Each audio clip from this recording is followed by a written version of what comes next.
All right, so we've talked about like tracks in general, like themes and certain songs that come up, and one that I think is a good category to hit on is great storytelling tracks, right?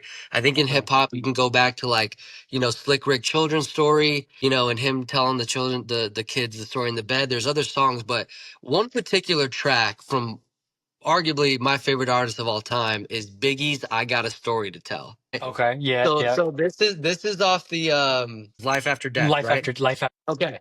And that was a two-parter, right? That was a two Yeah, that was a two. album Yeah, that was a project. double disc album. Yes. Okay, and if I'm correct, this is the last song on either part one or part two, but I Got a Story to Tell might be, in my opinion, arguably the greatest storytelling track of all time, literally from its title itself. But bro, I mean, for those who forget or just don't remember, he's literally telling a story of how he meets this chick and, things end up vibing and going well, takes her back to her crib. Okay, they go back to her crib. She might have mentioned that she was dating a Knicks player. Maybe he had a game against the Utah Jazz, whatever the case was. Anyways, Biggie gets in, does his thing. Apparently, she came twice. He came last, according to him. I don't know. That's what he said. But I guess they finish up. He starts, rolling up and they start chilling. And all of a sudden, he hears a "Honey, I'm home."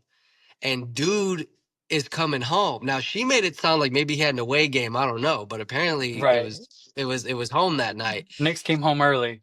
Nick came home early. Game wrapped up early. And then I think he even makes a joke. He's like, I think shit got rained out or so, dude. He's kind of panicking. She's freaking out. So they come up with this scheme to basically make it seem like Biggie came in and robbed the crib. And then, so basically, she was playing victim. He grabs the gat, or she tells him where the gat's at. He plays victim. And then basically, dude freaks out and starts giving up cash because he thinks it's a robbery. So Biggie not only smashed his chick, but then also, went and got money and then went back. And anyways, dude, he goes and meets up with the homies and tells the story. But every time I hear that track, it's not a very long track. And he does basically just like one whole verse.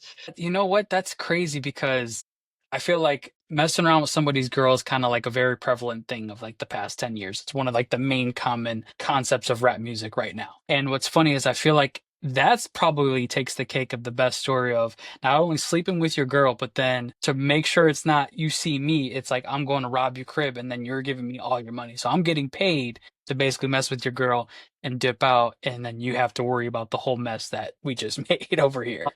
Man, what a night that would be, man. Yeah, you come home and to get even deeper in the story, maybe that's the story she kept. You know what I'm saying? And maybe Mhm. she never even admitted that, really she was cheating on old boy, but yeah, man, that to me is one of the great storytelling tracks. And just to get deeper on Big itself, man. I mean, what a short career to be lived, and who knows what kind of legacy he would have had if he would have continued to live. And just the Mhm. body of work from those two projects alone, I mean, it just speaks volumes of what his potential could have been. You know what I mean? Right, right. And now that you've kind of mentioned about storytelling, I didn't realize until just now thinking about how many songs actually have a lot of stories in Life After Death. If you go track Yeah. by track, Yeah. every single song has some type of thematic experience that you're listening to. Like my favorite on the album is Last Day Oh yeah. and Yeah. Jadakiss. You already know what it's about. Wanna run up in your With house, put the the gun house, up in with the your gun up mouth, in and your get the gun mouth. out.